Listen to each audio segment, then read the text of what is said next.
muliniona mimi Sifuna pale KICC tukitengeneza mkataba na chama cha UDA. Hiyo mkataba nataka niwaambie leo vile baba aliwaambia, mimi ndio niliandika hiyo mkataba. Naijua nje na ndani. Mnanielewa nyinyi watu? Tuliandika pale kwenye huo mkataba kwa sababu watu wa Kisumu ndio wamepigwa zaidi na polisi. Sisi tulikuwa tunaona polisi wanaingia kwa nyumba kule Nyalenda, wanatoa mtu bila hatia yoyote, wanampiga, wanamuua. Polisi wa Kenya ndio waliua mtoto msichana anaitwa Baby Pendo.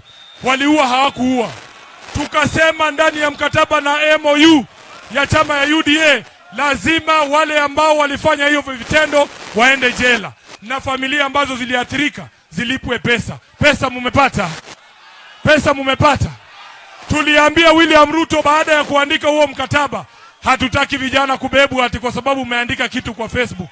Wewe fikiria, polisi walitoka Nairobi wakaenda mpaka Homa Bay, wakachukua Albert Ojwang, wakaenda wakamnyongea ndani ya cell kule Nairobi. Na hiyo siku, niseme nisiseme,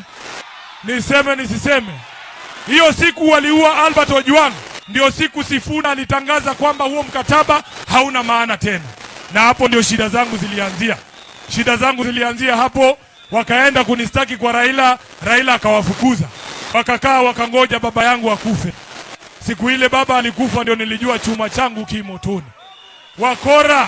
Wakora wananiambia, Sifuna wewe ndio ulikuwa rafiki ya baba, enda umlete kutoka India.